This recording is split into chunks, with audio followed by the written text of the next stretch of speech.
I'm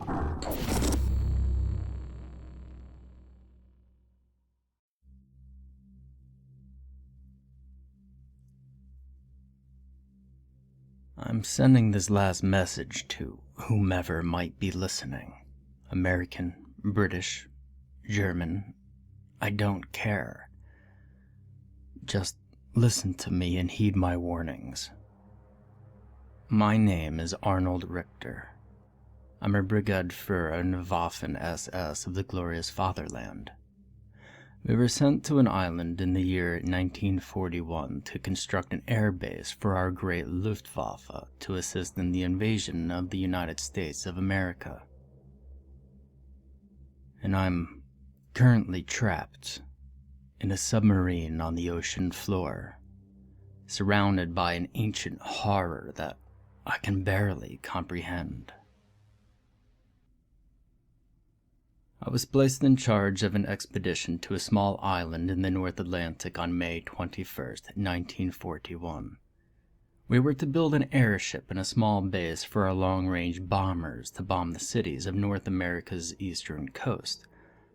Our most important objective, however, was to build a deep, concrete bunker for the storing of our greatest superweapon.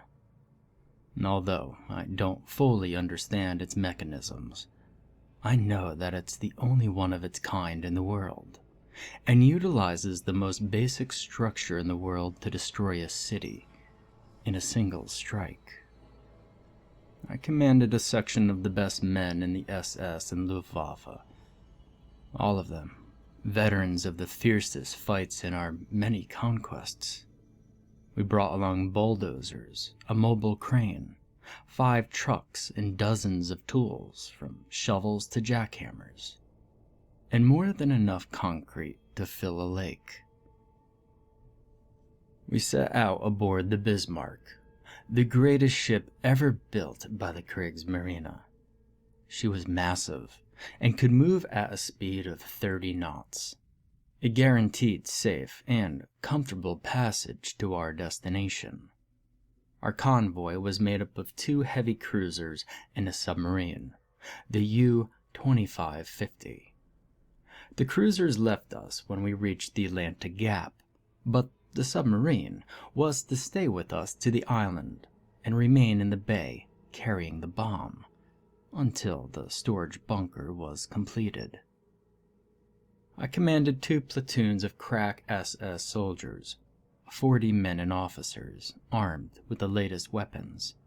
Our voyage was uneventful for the most part, aside from one incident, which now seems like an ominous portent of things to come.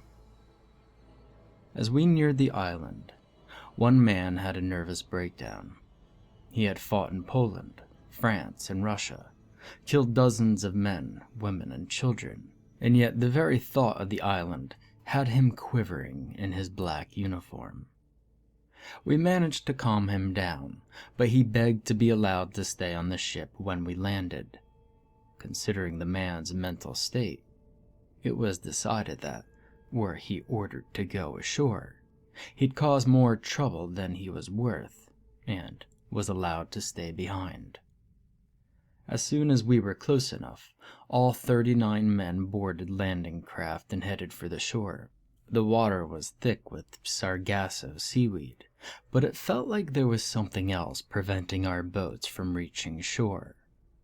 When we had moved 5 feet ahead, we seemed to move backwards too.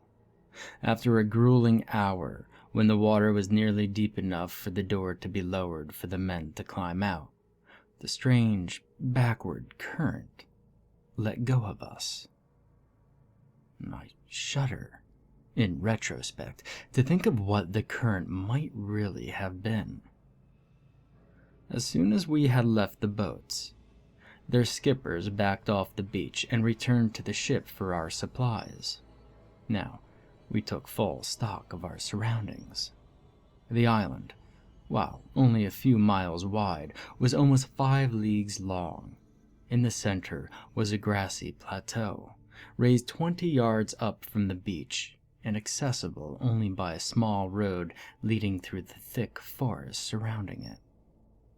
The high tide line, marked clearly by a thick layer of seaweed, was approximately 40 yards up the beach, leaving a good 200 yards of rocky beach until the thick, coniferous jungle ended the beach.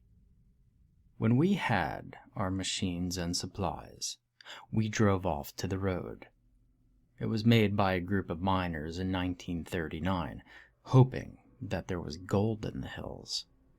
They had cleared and flattened the entire top of the central hill before realizing that there was no valuable minerals here.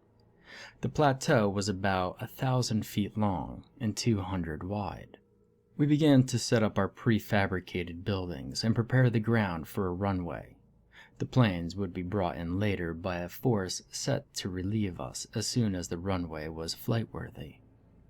Our bulldozers found the ground was astoundingly difficult to completely flatten, taking an hour to get 10 feet of the runway flat enough for planes. I decided to send out scouts to ensure that our aerial photographs taken by the mining company were still accurate.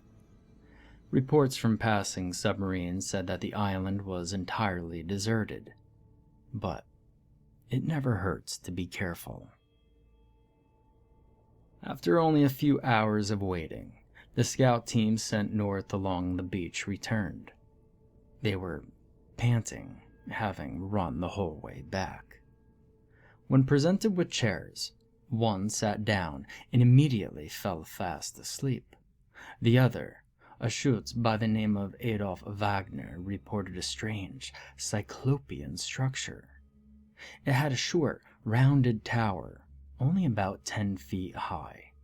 At the bottom was a wooden staircase, lit by lanterns, and moving in a downward spiral through the solid stone of the cliff it was perched on.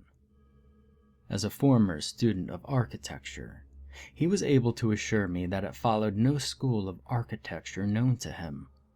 He said that the location of the strange edifice was at the island's northernmost point, unreachable from the plateau due to the thick forest, and obscured on the beach by the island's joint and a point where the forest descended to the ocean.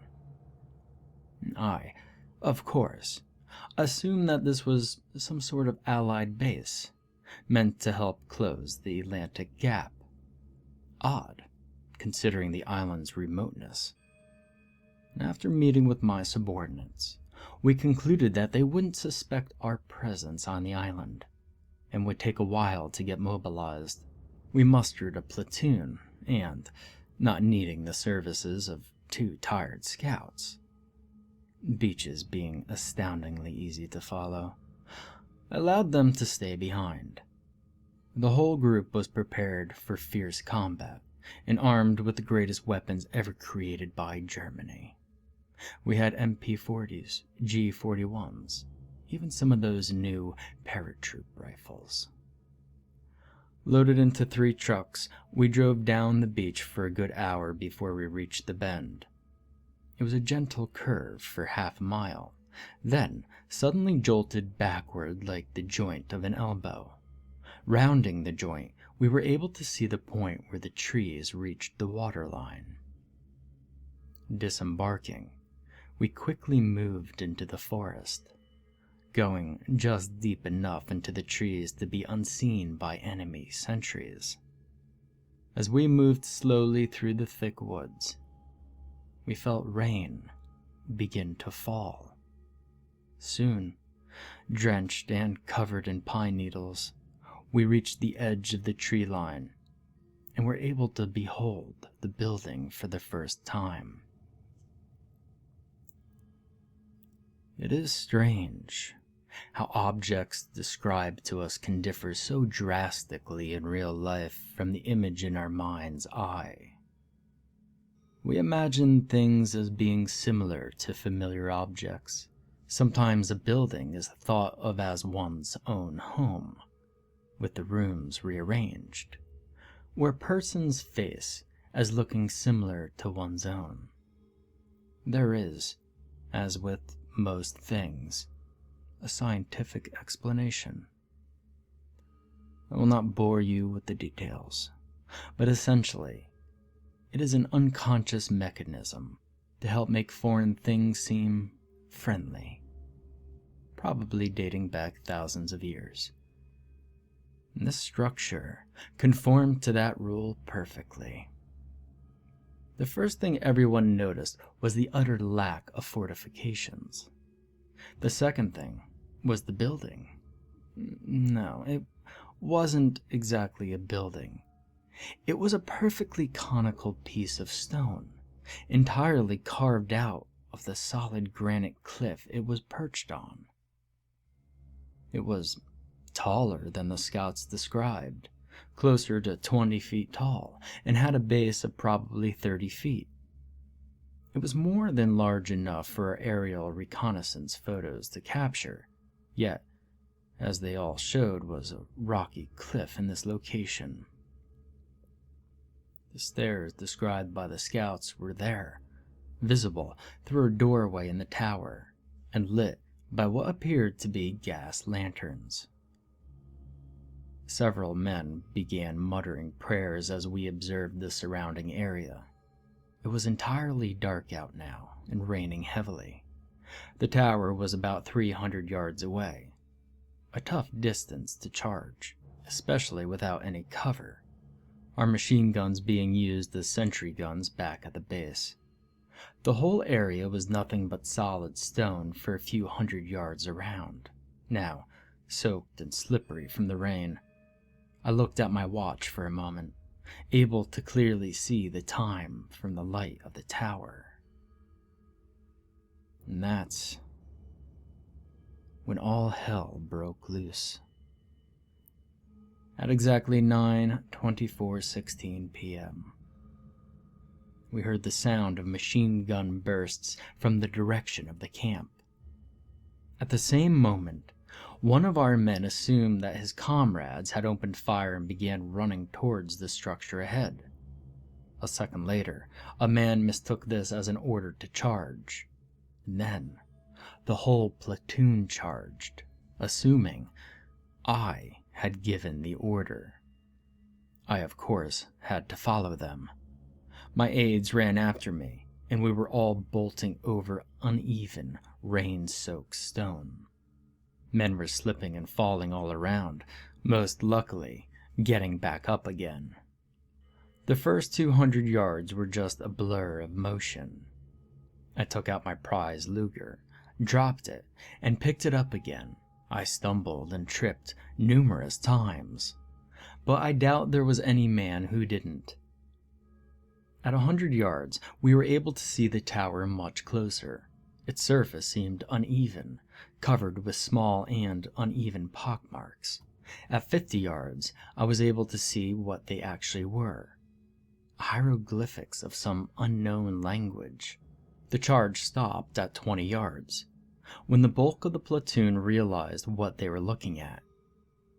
It is merciful that the scouts only saw this thing at a distance. The hieroglyphics seemed to be a mix of Sumerian cuneiform and a variety of other ancient text. Some parts were even in full modern German. The words were tattooed into my mind, and I will never forget them. I doubt any of my men would have forgotten them, had they lived long enough to. These were the words: "That is not dead which can eternal lie, and with strange eons even more death may die." Such this strange, meaningless phrase was chiseled at eye level in the stone tower. It was probably a part of a greater writing, mostly in the strange cuneiform. The men and I stared long and hard at these words. The ones who prayed quietly in the woods now raised their voices, so the air was a cacophony of Ave Marias and distant gunfire. And suddenly, the gunfire stopped, and when the men noticed this, they stopped mid-prayer. and the only sound was the soft roar of the rain. Even the ones who had been shouting loudest were silent now. With the sudden silence, our hearts froze. We looked all around. The shadows of the forest darkened by our proximity to bright light. I turned my attention towards the doorway and the spiraling stairs. The opening was larger than an average man needed to walk through, about 8 feet tall. The inside was large, decorated only by several lanterns and the staircase. Underfoot, the rotten wood floor sank a little under our weight, soaked inside and out with seawater. Walking cautiously down the stairs, gun drawn, I saw that the ending was a full spiral away from the opening, with a massive stone block carved with a strange tree branch-like symbol. There was no obvious way to open it, but it was clearly a door of some sort. Knocking on it, I observed that it sounded hollow. Calling for a demolition charge, an engineer ran down and placed a TNT charge.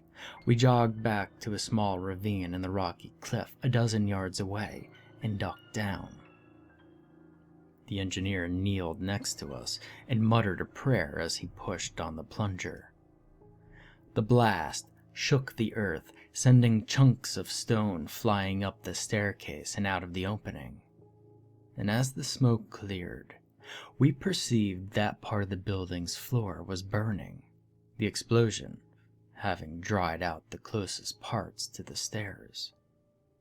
The nearby walls were blackened by soot, and part of the German inscription was obscured by it. For a moment, everyone stared expectantly at the doorway, half expecting a monster to appear. When it didn't, we ran.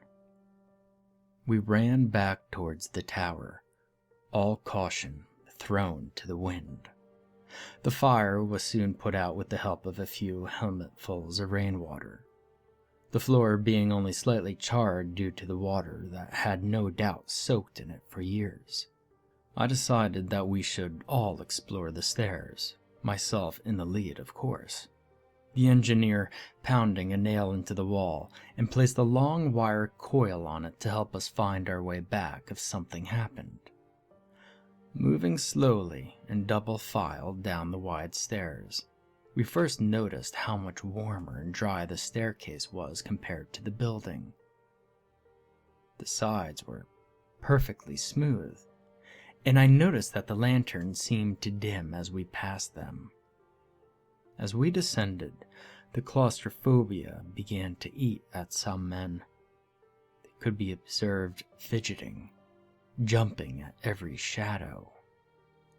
The glow of the lanterns began to dim noticeably as time went on, quickly plunging us into a dark, twilight glow, the only bright light coming from our flashlights.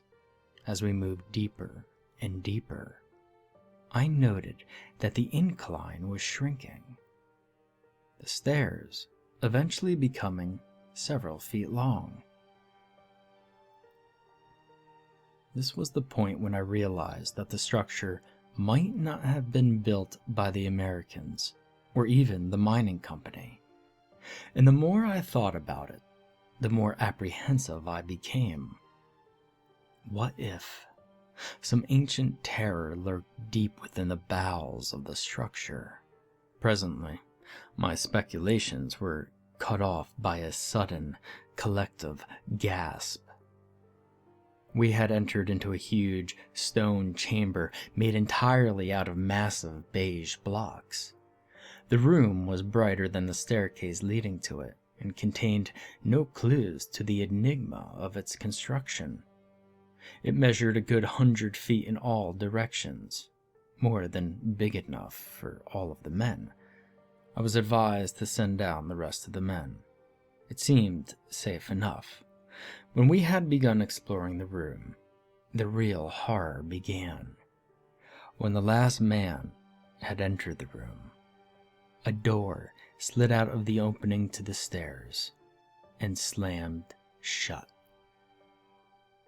It was 10:03 p.m. according to my watch. The doorway was sealed, and we were stranded underground. In panic, we ran all around the chamber, searching for a door, a vent, any way out. One sergeant, Eric Kessler, took out his P-38 and pointed it at his head. Before anyone could make a lunge for the gun, his brains decorated the floor. And at last, what seemed like forever, but was in fact only 10 minutes, I having observed my watch throughout the ordeal, a man discovered an indent in the wall which perfectly fit a human hand. Placing his in the slot, a section of the wall swung away to reveal a massive gallery, the floor straight and level, the walls twisting and curving for what seemed like an eternity. It seemed to be lit by a strange luminescence coming from an unknown source on the ceiling. The walls were covered with strange pictographs, almost impossible to decipher. Demons, gods, and men danced on the ancient ochre-covered walls. We walked for a good half-hour through the gallery. It was around 50 feet wide and astoundingly high, so much that one had to strain their eyes just to make out the ceiling amongst the shadows. As we went, the paintings on the walls seemed to change, as if the art style of the painters was evolving over time. I, the only man of the platoon who had the benefits of a classical education, saw what resembled the artistic styles of ancient Persia, and a variety of unknown styles, not conforming to any of the dozens of schools of style that I was aware of. And then I saw something that will forever haunt me, as it did all who saw it. This awful sight, which was burned into my mind permanently, was horrific only because it was so mundane, so utterly average and normal in such a horrific setting. On the wall, covered a good 100 square feet, was a painting, no doubt ancient beyond imagination, which featured a scene so terrible none who saw it should ever have forgotten it, were any of them alive now. There was an amorphous blob, almost reaching the ceiling, and at least 20 feet long, covered in thousands of limbs which resembled tentacles, and 100 massive eyes, ranging from humanoid to utterly batrachian. It was colored with some of the most obscure shades imaginable, many of which I was entirely unable to name. But that wasn't the worst part. Surrounding it, in a perfect marching formation, were 40 men. They wore dark, angular clothes and carried long brown sticks. The faces were pointed and stylistic, colored a bright pink. But what was truly awful about this was the fact that I recognized them. The men stopped and stared, many of them no doubt recognizing themselves among the crowd. Some cried, some prayed. It was then that I realized our supreme folly in coming here. Whatever was going on, none could comprehend it any better than the newborn being taken from its mother. This was the true horror, knowing that something bad would happen, and being utterly powerless to stop it. After that gut-wrenching shock, all I wanted was to be back at my ancestral estate in East Prussia, to wander the grounds, to see the sun bright through the trees, to relax in the sitting room, to command the Eastern Front from the comfort of my study. And that was my only wish at that time. Now that I know I will never see the sun again, I don't care. I'd give my entire fortune for just one more day in the sun. My only company now is the steady creaking of the ruined hull of this damaged vessel. I'd give my very soul for just a partner to converse with, even an illiterate peasant of the Sudetenland. No man could move for over an hour. The gallery seemed to grow, the roof extending into shadows, the walls moving miles away. It was only us, 21 men, standing alone in a tomb of bright alabaster. Eventually, we came to our senses. The walls closed back to their original positions. The roof became visible again. But the painting didn't change. I tried to think of logical explanations. I had to get the men moving after all. Could it simply be a crude drawing by ancient cavemen, hoping to look similar to the men who would discover them millennia later? That was entirely unsatisfactory. Was it possible that someone was down here with us? Gott in Himmel, I hope not. Continuing along through the cavernous hallway, the walls were still covered with the anachronistic paintings of millennia ago. Soon, the men were yawning. They had been on their feet since we had landed almost 24 hours ago, and many of them had been involved in the labor of erecting our base. And now, physically exhausted, they were more than ready for a long night's sleep, even in this strange, underground cavern. I eventually decided to allow the men a respite of sleep in the warm gallery. It would be uncomfortable as nobody expected to be away for long, and so left most of their supplies at the base, including sleeping bags and proper rations. I made my announcement, and the men, grumbling their thanks, laid down head to toe along the walls, and within 5 minutes, the tired soldiers were asleep. It was a terrible night. I was the only one, it seemed, who was unable to sleep. I wandered around for an hour looking at the wall paintings. There seemed to be examples from every civilization, from the Romans to the Babylonians. They depicted scenes of great revelry, with men dancing around fires which seemed to take the shape of horrific monsters the longer you looked. One, in the style of the late Carthaginian Empire, showed a barrel-shaped, star-headed monstrosity being worshipped by men wearing clothing oddly reminiscent of the uniforms of our own navy in the last war. Another featured a group of humanoid creatures with strangely canine features, devouring a human corpse. The most striking one, however, depicted a giant man, wearing the clothes of an ancient Egyptian pharaoh, drawn with the stiff style of the ancient Middle East.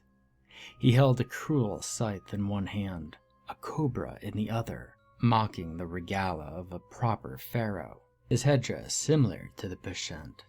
The only major difference being that, instead of the cobra of the lower kingdom, there was the same strange branch-like icon that I had observed on the upper stairway door.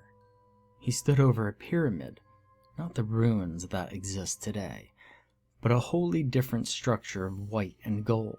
On the shining cap was a symbol so recognizable to any German that, if this painting were shown to them without context, they might assume it was a modern work. The symbol, sharply made in pitch black ink, was a massive swastika. It was a shock, to say the least. I gasped, beginning to think illogically, entirely unbefitting of a German officer. I thought of all the ancient gods I had read about, and before I knew it, I was whispering praises to the Babylonian god, Marduk. Then, I remembered how widespread the swastika as a symbol was. After all, it was a fairly simple design, It had been created independently by everyone from the Hindus to the Norse. Surely, this was simply created by a follower of some ancient cult as a symbol of worship to whatever god they believed in. And this is when I sat down and began to really think about everything that had happened. This place might have been discovered by a Viking ship and used as a refuge for some cult divergent to the standard Nordic religion. But then, who created the tower? It was built of solid stone, as if it were carved from a cliff, and the wooden floor, while surely odd, couldn't be as old as the paintings down here. But there was still the possibility that it was constructed by the Allies for some nefarious purpose. I convinced myself of this with the sound of gunfire at the camp. Surely, they had been attacked by the enemy. It was more comforting to imagine all the men killed by Americans than any of the horrific alternatives. With this assurance, I rested my head on my satchel bag and fell asleep. I was wandering through the gallery, looking at shapes on the walls. No, not just shapes. Men. My men. They were crucified, nailed to the wall with huge, wicked-looking nails. They followed me with their eyes, always watching. I saw a door at the far wall, which was finally in sight. As I neared it, it grew at least 20 feet high. I pounded for help, kicking and screaming for someone to open the door. Finally, the door opened. A huge, conical being, with massive claws and a small, insectoid head perched on a long, flexible neck, opened the door and blocked my way. I tried punching it as hard as I could, in the hopes that I could escape from it. Then, I realized that I was looking at a mirror. I awoke with a start. I hadn't had such a terrible dream since childhood. I groggily sat up and looked around. The men were all still asleep, many of them tossing and turning as though gripped by the throes of a horrific nightmare. Glancing at my watch, I saw that it was already noon. I shook the platoon commander to awaken him, noting that the gallery seemed somewhat darker than last night. The commander slowly acknowledged me, slipping out of the realm of sleep and back into reality. He stood up with my help and shouted for the men to assemble, none of them awakening. He decided to take a more drastic measure. He raised his C-96 to the roof and pulled the trigger. The sudden noise caused all the men to awaken in fright. Assembling, many of the men complained of terrible nightmares and feeling tired, as though they hadn't rested at all. We continued down the corridor, noting the dimmer light as we went. The wall paintings continued, still showing strangely misplaced styles and subject matter. French royalty, Roman soldiers, even what might have been American Indians, all depicted in the style of the ancient Orient. But they were all of the same vein. Humans dancing and reveling in the presence of clearly non-human or strangely warped humanoid creatures. Walking for a few more hours, we were beginning to wonder if this passage was ever going to end, when a man suddenly shouted and fell to his knees. Several other men looked, and they too knelt, followed by the rest of the group. I looked where they stared and saw something so beautiful, so horrific, that I may never forget it. Hanging from a rusted brass bar in dull reds and browns was Botticelli's The Resurrected Christ. It was a tapestry, with rotten cloth descending into ragged oblivion just below his right hand. It hung just above our heads, and it was hidden by a sharp curve in the passage. It might have gone unnoticed, had one man not been glancing up at the time. All of them were kneeling, silently praying for mercy from God and deliverance from this underground prison. I, too, knelt. I hated it down here as much as any of the men, and wished to God for an explanation for everything we had seen. When the prayers were over, the men rose, crossed themselves, and continued down the passage. It was odd how quickly we removed ourselves from the presence of that misplaced tapestry. And after that, the paintings were only originals of anachronous styles. Just the strange gods and men that made up most of the art down here. An hour of walking later, the same man who had first seen the tapestry shouted again and ran forward. This, of course, drew everyone's attention. Shouts of joy and sighs of relief filled the air. There was a small square of light among the shadows of the other end of the gallery, and suddenly, what had been an orderly march became a marathon. Everyone charged forward, each hoping to reach the exit first. The square of light grew as we neared, causing me to notice just how dark the cavern was now. It seemed to have gone from sunlit moon to the twilight of a cloudy day. But that was the last thing on our mind at that point. Freedom, fresh air, sunlight. Now the light was enormous, and the fastest man was already through.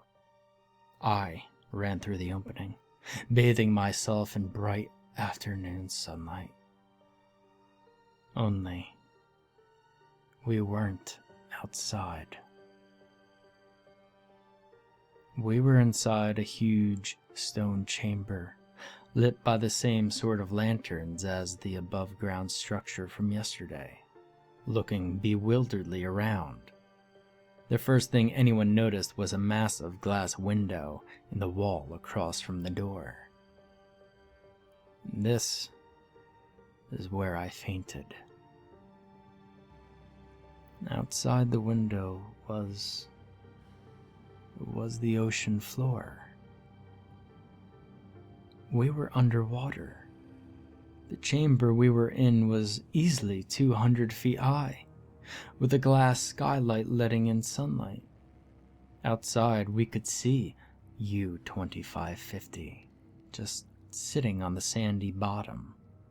Not sunken, sitting flat as if it were in dry dock.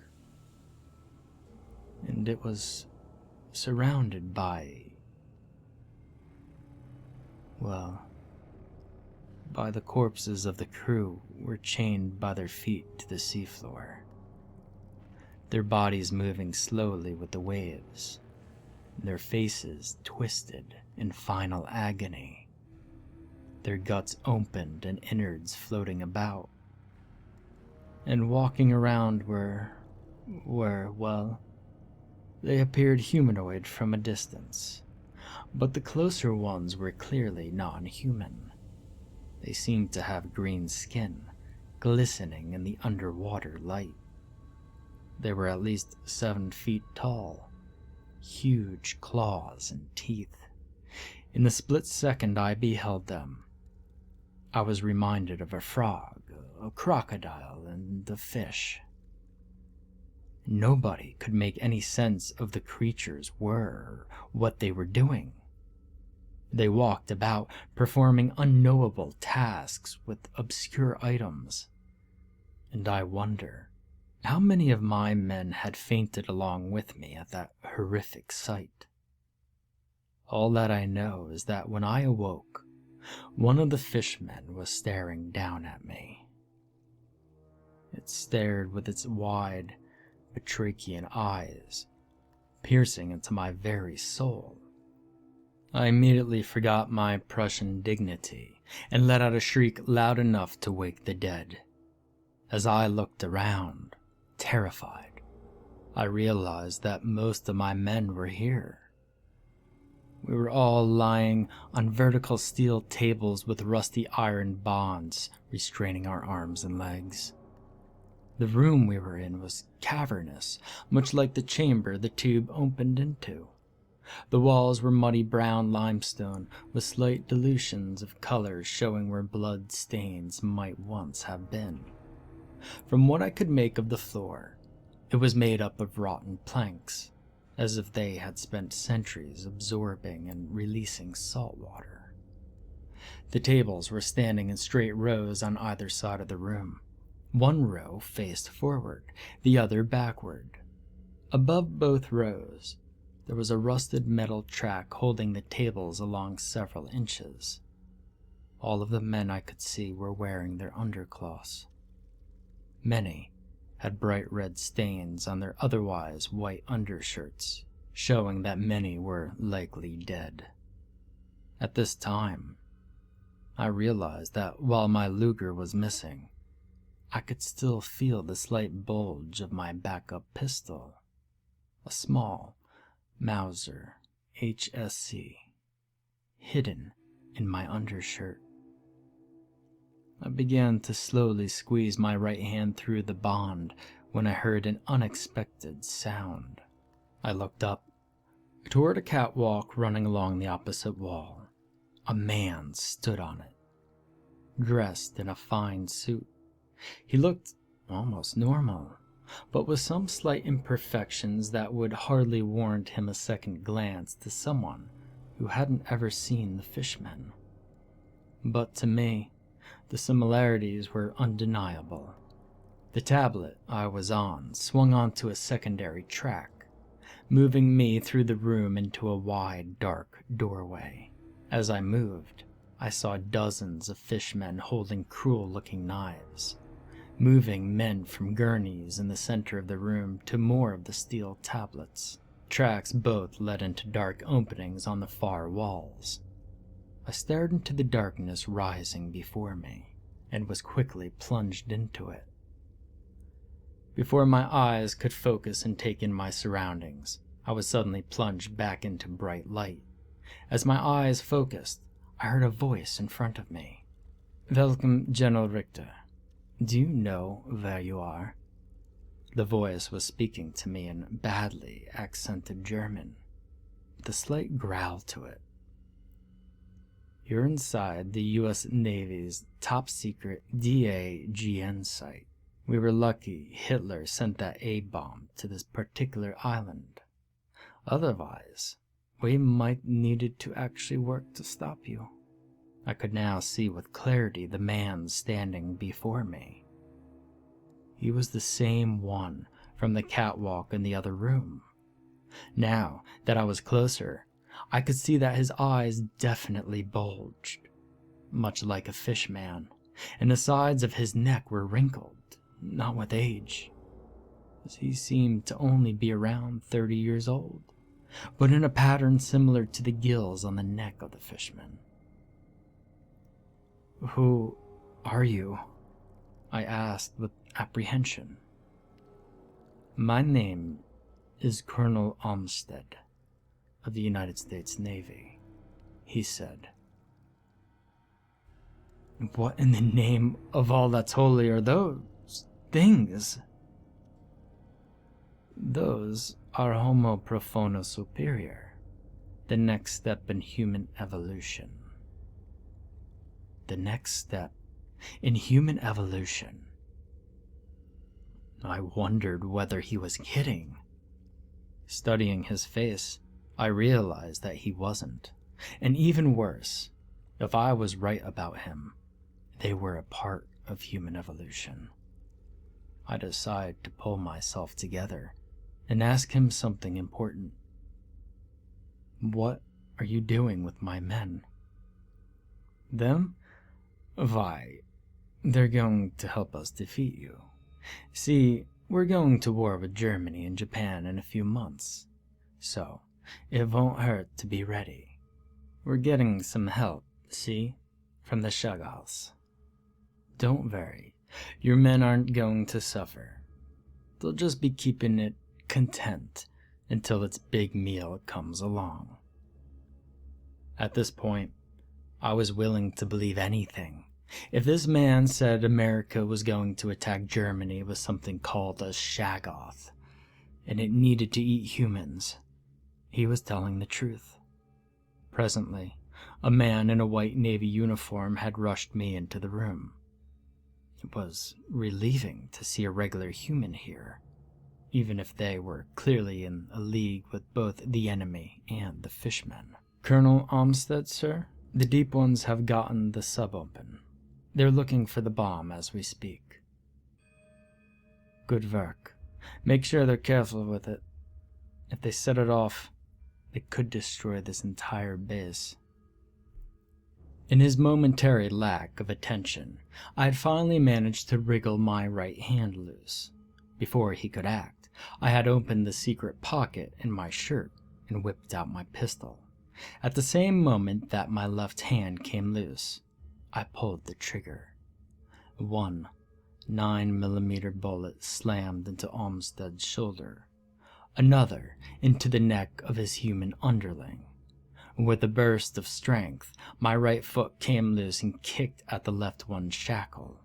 Both feet freed, I fell face first, my fall broken by the man bleeding out on the floor. In an instant, I was on my feet looking around. In the commotion, Olmsted had escaped. The door his underling had come from was a steel bulkhead door with an American flag stenciled above the crash bar. Pushing it open, I saw a hallway made of shiny, clean steel. There were 4 doors on one side, and 2 on the other, as well as one at the end of the hall.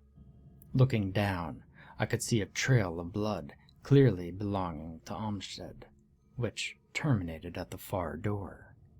Raising my gun, I began to advance down the hall. Suddenly, a door crashed open. Out of the door ran 2 men, both of them belonging to the same half-fishman breed as Olmsted. One carried a submachine gun, the other a pistol, attached to a strange satchel by a short tube. I shot the submachine gunner, but was unable to shoot before the man with the pistol fired. And when I say fired, I mean literally. He was carrying a small flamethrower. Luckily, I was able to jump back before I was burned. Feeling the heat on my face, I raised my pistol and shot his satchel. His body erupted in flame, causing him to run screaming back through the door. I looked at the signs above each of the doors, and written in both English and what seemed to be cuneiform were the following titles: Human Barracks, Lab Number 5 through 9, Lab Number 10, Deep 1 Barracks, Canteen, and, at the end of the hall, Section 4. I grabbed the gun from the dying man on the floor and ran to the Section 4 door. Opening it with a crack, I saw the next room. It was small and lined with some sort of slime. The blood trail terminated at the rack of diving suits against the far wall, followed by large footprints ending at the far door. I walked cautiously in, careful not to slip in the mucky slime covering the floor. On the door was a sign saying, Caution, Deep 1 Section. It seemed clear to me that the next section was underwater. Tossing the machine gun aside, I grabbed a diving suit and started pulling it on, careful to keep my right hand free with my pistol. It was a little big, but comfortable, and sealable from inside. Putting my pistol back in my hidden pocket, I grabbed the harpoon gun from another wall rack and pressed the open button next to the door. The room quickly filled with water. When it was full, the door opened. Past the door was another hallway. this one made of the same mucky limestone as the room I had awoken in. It had several stone doors on either side, as well as one at the end marked Exit. Before I could make a run for it, however, I became aware of a fishman standing in my path. Its eyes widened when it saw me carrying the harpoon gun. With just one pull of the trigger, it was over. Tossing the useless gun aside, I jogged through the hallway to the exit. The door had a strange opening mechanism, a handle clearly not made for a human hand. With the help of a dead fishman, I was able to get it open. I tucked the body back into the hall as I stepped through. A dozen or so fishmen were standing around the U-boat, using strange tools to do stranger things. One held what looked like a hammer, but was using it to carefully remove the rear propeller. Another was using a screwdriver to pound a nail home in the back of a torpedo.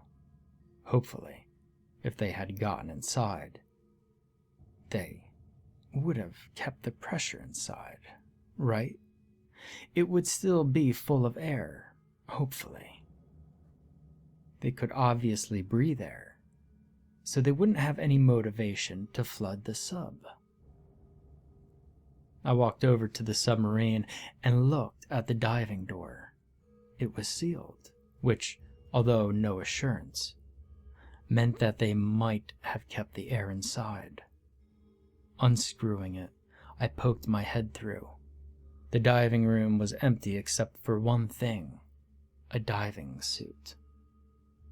It was the same model as the ones from the fishmen's base, so I was clearly not alone. I shut the door and climbed inside, taking off the suit and drawing my pistol. I heard a sound from the front of the sub. Slowly opening the door, I saw someone I recognized.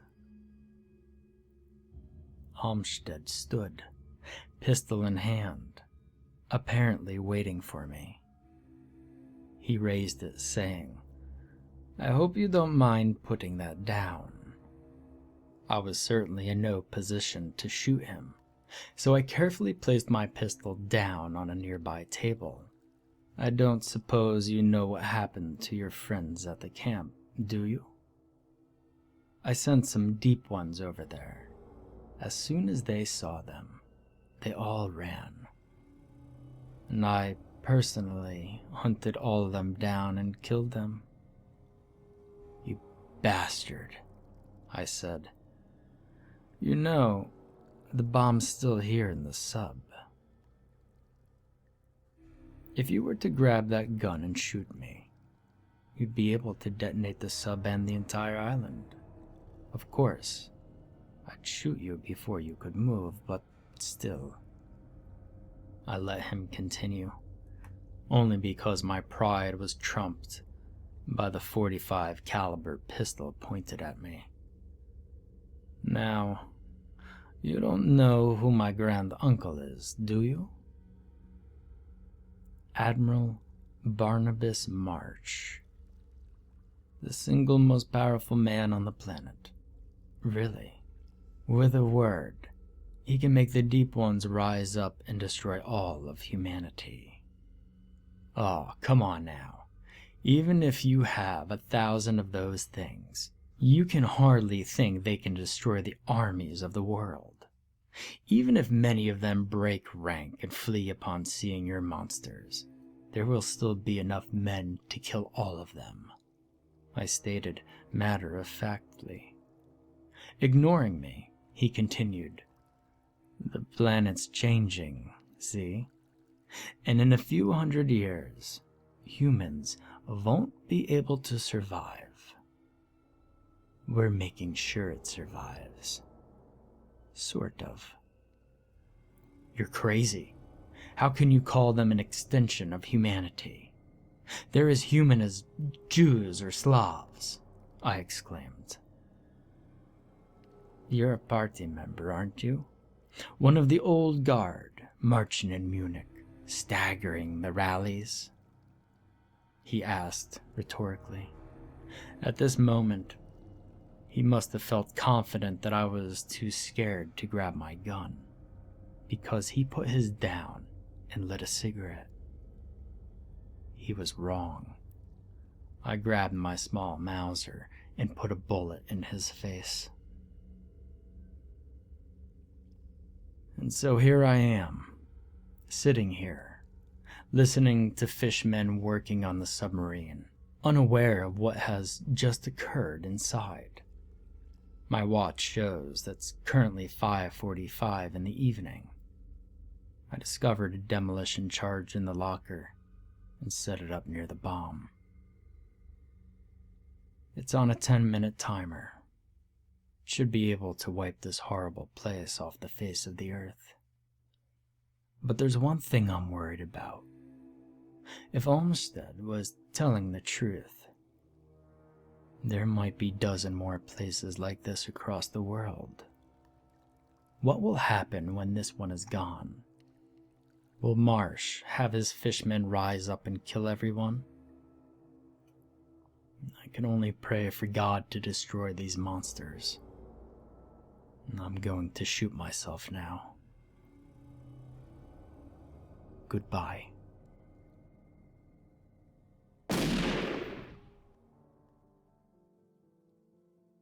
This document, among others, was found inside of a footlocker belonging to one Mr. Theodore Morris, late of Arkham, Massachusetts. Mr. Norris was found dead in the bathroom of his Church Street apartment on the date of September 1st, 1960. The document was found inside a manila folder with the words, U.S. Navy property, top secret. It was only published here, in the interest of piecing together the events which led to his death.